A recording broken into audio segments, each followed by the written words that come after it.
নমস্কার। ঠাকুর শ্রী শ্রী রামকৃষ্ণ পরমহংসদেব এবং মা শারদার চরণে আমার সশ্রদ্ধ প্রণাম জানিয়ে ভিডিওটা শুরু করছি। আপনারও কি কখনো এরকম হয়েছে যে সকালটা ভালো মতো ৮-৫টা দিনের মতোই স্বাভাবিকভাবে শুরু করলেন, সারাটা দিন নানান রকম কাজ করলেন, কিন্তু দিনের শেষে রাত্রিবেলা যখন শুতে যাচ্ছেন তখন আপনার মনটা ভারী হয়ে যাচ্ছে, আপনার নিজেকে ভীষণ একা মনে হচ্ছে। আপনার চারপাশে অনেক মানুষজন আছে, আপনার বন্ধু বান্ধব আছে, আত্মীয় স্বজন আছে, আপনার কাজ আছে, সব কিছু আছে, কিন্তু তা সত্ত্বেও একটা সময় যেন নিজেকে ভীষণ ভীষণ একা মনে হয়। আর এই কথাটা আপনি কারুকে বলতেও পারেন না, কারণ আপনি একা অনুভব করছেন। এই কথাটা শুনলে হয়তো অনেকে আপনাকে দুর্বল মনে করবে, তাই এই কথাটা আপনি কারুকে বলতে পারেন না। তবে জানবেন যে একা অনুভব করাটা মানে একাকিত্বের যে অনুভূতি, সেটা কোনো দুর্বলতা নয়, এটা একটা মানুষের, প্রত্যেকটা মানুষের জীবনের একটা অধ্যায়। প্রত্যেকটা মানুষের জীবনে কম বেশি এই সময়টা আসবেই। তবে মা এবং ঠাকুরের বলে দেওয়া কিছু কথা এবং গীতায় শ্রীকৃষ্ণের কিছু কথা শুনলে, মানে কিছু উপদেশ যদি আপনি মেনে চলেন, তাহলে আপনি যে এই একাকিত্বকে আপনি একটা দুঃখ বলে মনে করছেন, জীবনের একটা খারাপ সময় বলে মনে করছেন, জীবনের একটা শূন্যতা বলে মনে করছেন, সেই একাকিত্বটাকে আপনারা শূন্যতা বলে মনে হবে না। এই একাকিত্বটাকেই আপনি একটা সময় দেখবেন উপভোগ করছেন। প্রথম যে উপদেশটার কথা মা এবং ঠাকুর বলেছেন এবং গীতাতেও শ্রীকৃষ্ণ বলেছেন যে প্রত্যাশা কম রাখতে হবে। মানুষ পরিবর্তনশীল, যে আজ আপনাকে সময় দিচ্ছে কাল হয়তো সে নিজের কাজে ব্যস্ত হয়ে পড়বে, যার ফলে সে কাল হয়তো আপনাকে আর সময় দিতে পারবে না। আপনার ভালো লাগাটা যে অন্য কারোর প্রশংসার ওপর নির্ভর করে, অর্থাৎ আপনি কোনো কাজ করলেন, সেটা আপনি ভাবলেন যে কেউ আপনাকে সেই কাজের প্রশংসা করবে তবেই আপনি খুশি হবেন, এই মনোভাব যদি আপনার থেকে থাকে, তাহলে কিন্তু সেই মনোভাবটাকে চেঞ্জ করতে হবে। আপনার ভালো লাগাটাকে আপনার নিজের ভালো লাগা করুন। আপনি যে কাজটা করছেন সেটা যদি আপনার ভালো লাগে, তবেই জানবেন যে আপনি মনের দিক থেকে শান্তি পাবেন। কে আপনাকে কি বলল, কে খারাপ বলল, কে ভালো বলল, সেটা বিচার্য বিষয় নয়। আগে আপনি বিশ্লেষণ করুন যে আপনার নিজের কাজটা ভালো কি খারাপ। যেমন ধরুন, আপনি হয়তো খুব সাজগোজ করলেন, কিন্তু কেউ আপনাকে বলল যে তোমাকে এই পোশাকে একদম মানাচ্ছে না, আর আপনি রাগ করে, মন খারাপ করে সেই পোশাকটা পরিবর্তন করে বললেন। আপনি নিজেকে আয়নায় দেখুন, যদি সেই পোশাকে আপনার ভালো লাগে, তাহলে আপনি সেই পোশাকটাই পরুন। গীতায় শ্রীকৃষ্ণ বলেছেন, প্রত্যাশা যত বড় হবে, হতাশাও তত বড় হবে। আপনি হয়তো ভাবছেন যে আপনি সবার উপকার করছেন, আপনি সবার কাছে, সবার প্রয়োজনে দৌড়ে যাচ্ছেন, তার বিনিময়ে আপনার যখন প্রয়োজন পড়বে সবাই আপনাকে হেল্প করবে, কিন্তু এই প্রত্যাশা কখনোই আপনার পূর্ণ হবে না। কারণ প্রত্যেকটা কাজের বিনিময়ে প্রত্যেকটা মানুষ যে একই রকম রিয়্যাক্ট করবে সেটা নয়।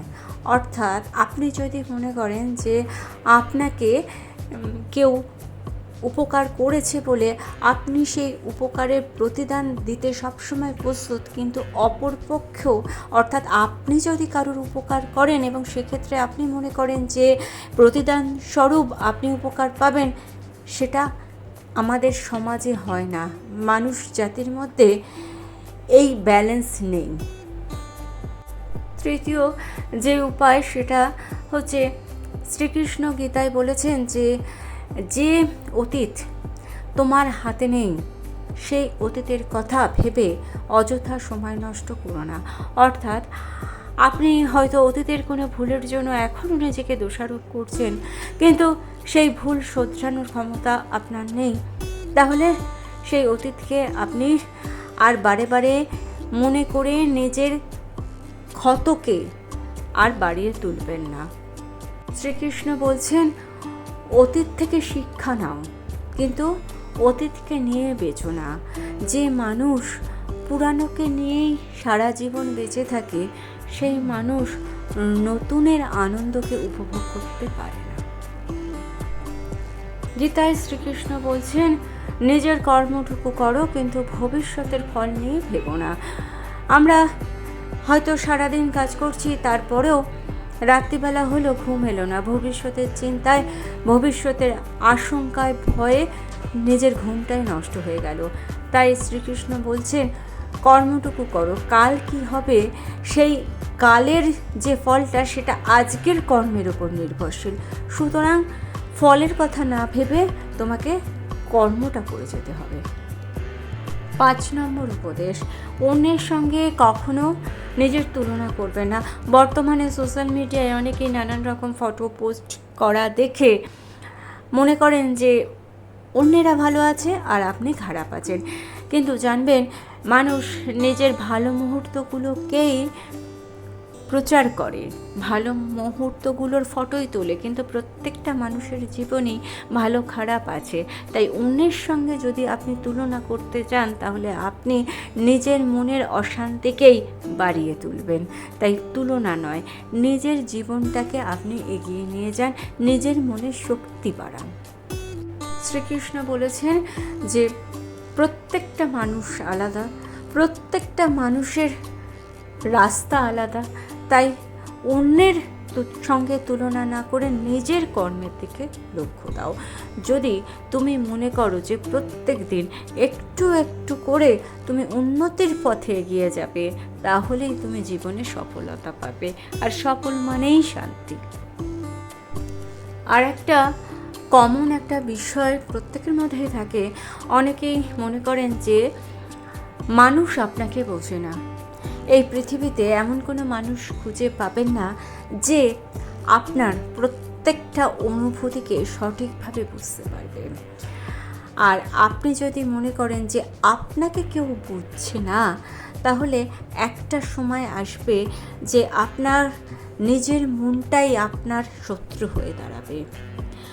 তাই আপনাকে কেউ বুঝবে এই প্রত্যাশা না করে আপনি নিজেকে চিনতে শিখুন, নিজেকে ভালোবাসতে শিখুন।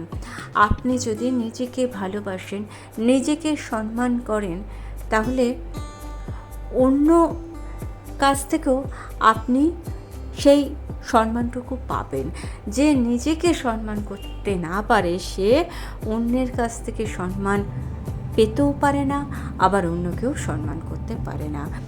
অন্য কেউ সম্মান করুক বা না করুক, আপনি আপনার কাজকে, আপনার নিজেকে গুরুত্ব দিন, তাহলে দেখবেন আপনি নিজের মনে শান্তিতে থাকতে পারবেন।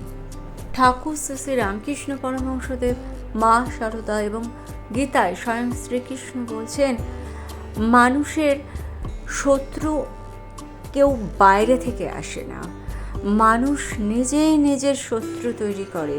মানুষের নিজের মনই নিজের শত্রু, আবার মানুষই নিজেই পারে নিজেকে বন্ধু বানাতে, তার মনই নিজের বন্ধু। মা শারদা এবং গীতায় শ্রীকৃষ্ণ একই কথা বলছেন যে দুঃখ কখনো স্থায়ী নয়।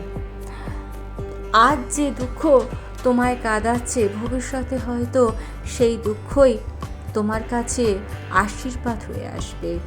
দুঃখ আসে আমাদেরকে ভেঙে দেওয়ার জন্য নয়, দুঃখ আসে আমাদেরকে শক্তি দেওয়ার জন্য, দুঃখ আসে আমাদেরকে শোধরানোর জন্য। ঠাকুর মা এবং শ্রীকৃষ্ণ বলছেন যে নিজেকে চিনতে শেখো। আমরা নিজের গুণটাকেই চিনি না। ভগবান প্রত্যেকটা মানুষের মধ্যে কিছু না কিছু গুণ দিয়েছে, কিন্তু আমাদের সমস্যা হচ্ছে আমরা নিজের গুণটাকে চিনতে পারি না। তাই আমরা অযথা নিজেকে দোষারোপ করি। আমরা ভাবি আমাদের পক্ষে কিছুই সম্ভব নয়।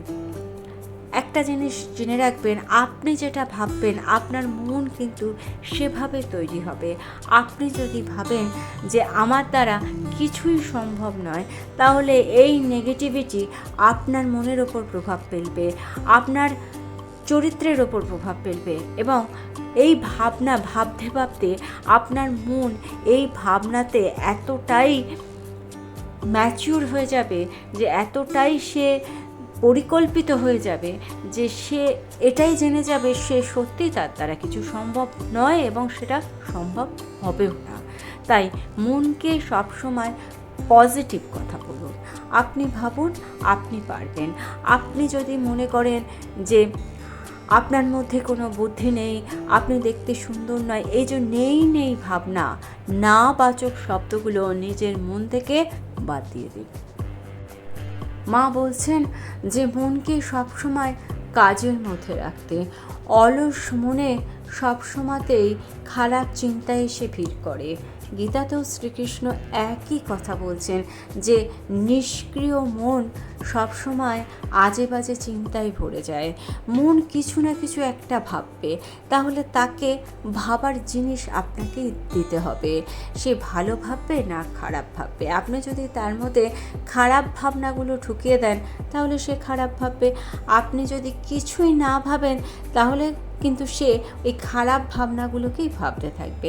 তাই সবসময় ভালো কাজ করুন, সৎ সঙ্গ করুন, ভালো কথা শুনুন, একটু আধ্যাত্মিক জগতের সঙ্গে নিজেকে কানেক্ট করার চেষ্টা করুন। তা বলে সারাদিন যে পুজো নিয়ে বসে থাকবেন সেটা নয়, 2 মিনিট হলেও একটু ঈশ্বর চিন্তা করুন। তাহলে দেখবেন আপনার মন ধীরে ধীরে পরিবর্তনের দিকে যাচ্ছে।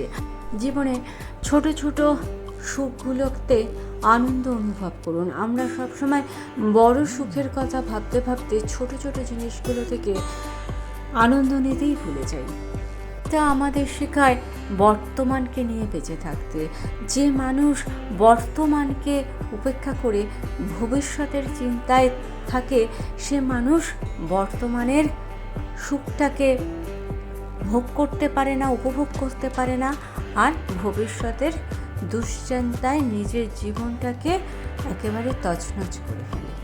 গীতাতে শ্রীকৃষ্ণ বলছেন যে জীবন সবসময় সহজ হবে না, সহজ সরলভাবে জীবন চলবে না, জীবনের মধ্যে কঠিনতা থাকবেই। আর এই বাস্তব সত্যিটা আপনি যদি মেনে নিতে পারেন, তাহলে জীবন যতই কঠিন হোক, আপনি কিন্তু সেই কঠিন জীবনটাকেও খুব সহজভাবে অতিক্রম করে যেতে পারবেন। সুখ নামক জিনিসটা শুধুমাত্র পারিপার্শ্বিক অবস্থার উপর নির্ভর করে না, সুখ নির্ভর করে মানুষের দৃষ্টিভঙ্গির ওপর। সেই জন্যই অনেকে অনেক ধন সম্পত্তি অর্জন করেও সুখ পায় না। আবার অনেক মানুষ শুধুমাত্র দান করে, মানুষের সেবা করে, পশু প্রাণীকে ভালোবেসে সুখ অনুভব করে। এবার আপনাকে ভাবতে হবে, আপনাকে বেছে নিতে হবে কোন সুখটাতে আপনি সুখী হচ্ছেন। গীতা আমাদের শেখায় যে অতীতকে সম্মান করুন, কিন্তু বর্তমানের সঙ্গে তাল মিলিয়ে চলুন। অনেকে অতীতের সঙ্গে বর্তমানকে সবসময় তুলনা করেন। অনেকে ভাবেন যে আগে খুব ভালো ছিলাম, এখন আর সেই ভালোটা নেই। কিন্তু আপনি যদি সবসময় অতীতকেই গুরুত্ব দেন, তাহলে আপনি বর্তমানের সুখটাকে অনুভব করতেই পারবেন না। তাই অতীতকে আপনি মনে রাখুন, অতীত থেকে আপনি শিক্ষা নিন, কিন্তু বর্তমানের সঙ্গে তাল মিলিয়ে আপনাকে চলতে হবে। আপনি যদি এই 2026 সালে দাঁড়িয়ে মনে করেন 50 বছর আগে আপনি যেটা ছিলেন ভালো ছিলেন, তাহলে আপনি কোনোদিনই এই 2026 সালে ভালো থাকতে পারবেন না। মা শারদা একটা খুব সুন্দর ছোট্ট কথা বলেছেন, কিন্তু খুবই গুরুত্বপূর্ণ। মা বলছেন, কঠিন সময় জলের মতো পায়ের তলা দিয়ে চলে যাবে। মা বলছেন, এই সময়ও অর্থাৎ খারাপ সময়ও তোমার থাকবে না, এই সময়ও তোমার চলে যাবে। খুবই তাৎপর্যপূর্ণ কথা। আপনি ভেবে দেখুন তো, আপনি যদি কোনো কঠিন সময়ের মধ্যে দিয়ে চলতে থাকেন এবং তার জন্য আপনি নিজে দুঃখ অনুভব করেন, একাকিত্বে ভোগেন, তাহলে আপনি মনে করে দেখুন যে অতীতেও আপনি হয়তো অনেক কঠিন সময়ে মধ্যে দিয়ে গেছেন এবং সেই কঠিন সময় থেকে আপনি বেরিয়েও এসেছেন। তাহলে আপনাকে বিশ্বাস রাখতে হবে, নিজের উপর বিশ্বাস রাখতে হবে, ভগবানের উপর বিশ্বাস রাখতে হবে যে আপনার এই কঠিন সময় একদিন চলে যাবে। আর আপনি যদি ভগবানের উপর বিশ্বাস রাখেন, তাহলে কঠিন সময়টা আপনার তাড়াতাড়ি চলে যাবে, সেটাকে আর দীর্ঘস্থায়ী বলে আপনার মনে হবে না। নিজের অতীতের কথা মনে করুন, অতীতের সংগ্রামের কথা মনে করুন, নিজের শক্তির কথা মনে করুন। আপনি মনে করুন যে আপনি অতীতেও লড়েছেন, অতীতেও অনেক সংগ্রাম করেছেন, তাহলে আজকেও আপনি আপনার জীবন সংগ্রামে জিতবেন। ভগবান শ্রীকৃষ্ণ কখনো মানুষকে দুর্বল হতে শেখাননি। তিনি বলেছেন যে কঠিন পরিস্থিতির মধ্যেও মানুষ যদি সৎ পথে চলতে পারে, তাহলে তার জীবনে সফলতা আসবেই। নিজের মনকে প্রত্যেক দিন একটু ভালো কথা বলুন, নিজের সফলতাগুলোকে মনে করুন, নিজের ব্যর্থতাগুলোর কথা ভুলে যান, নিজের মনের শক্তিকে জাগিয়ে তুলুন, নিজের অতীতের ভুল থেকে শিক্ষা নিন, কিন্তু অতীতের ভুলগুলোর পুনরাবৃত্তি কখনোই করবেন না। আত্মসম্মান নিয়ে বাঁচুন। যেখানে গেলে বা যাদের সঙ্গে কথা বললে, সম্পর্ক রাখলে আপনার মনের শান্তি নষ্ট হয়, সেই সব জায়গা থেকে, সেই সব মানুষ থেকে দূরে থাকুন। অনেক মানুষের মধ্যে থেকেও কিছু কিছু মানুষ দেখবেন একা, আবার অনেক মানুষের আশেপাশে কেউ নেই, কিন্তু সে কিন্তু একাকিত্বে দুঃখিত নয়। নিজের দুঃখের কথা সবাইকে বলতে যাবেন না, কারণ আপনার দুঃখে দুঃখী হবে এরকম মানুষ আপনি পাবেন না। আপনি যদি কারোর সঙ্গে আপনার দুঃখটাকে শেয়ার করতে চান, সেক্ষেত্রে আপনি ভগবানকে আপন করে নিন। ঠিক যেরকমভাবে একটা শিশু তার মাকে আপন করে নেয়। আপনার যা কিছু দুঃখ, যা কিছুর চোখের জল, সেটা ভগবানের পায়ে সমর্পণ করুন। তাহলে দেখবেন আপনার মন হালকা হয়ে যাচ্ছে, আপনার মন আর ভারী থাকবে না, আর আপনিও আর একা থাকবেন না। আর সবশেষে বলি যে মা শারদা আমাদেরকে বলে গেছেন যে তোমরা জানবে, তোমাদের কেউ থাকুক আর না থাকুক, একজন মা সবসময় তোমাদের জন্য আছেন। এই কথাটা যদি আপনি অন্তর থেকে বিশ্বাস করতে পারেন, তাহলে আপনি জীবনে কখনো কোনোদিন একা হবেন না। ভিডিওটা ভালো লেগে থাকলে চ্যানেলটিকে সাবস্ক্রাইব করে নিয়ে পাশে থাকা বেল আইকনটা প্রেস করে দিয়ে অল অপশনটা ক্লিক করে দেবেন, তাহলে যখনই নতুন কোনো ভিডিও আপলোড করব তার নোটিফিকেশন আপনাদের কাছে পৌঁছে যাবে। ঠাকুর ও মায়ের চরণে প্রণাম জানিয়ে আজকে এই পর্যন্তই। Thanks for watching.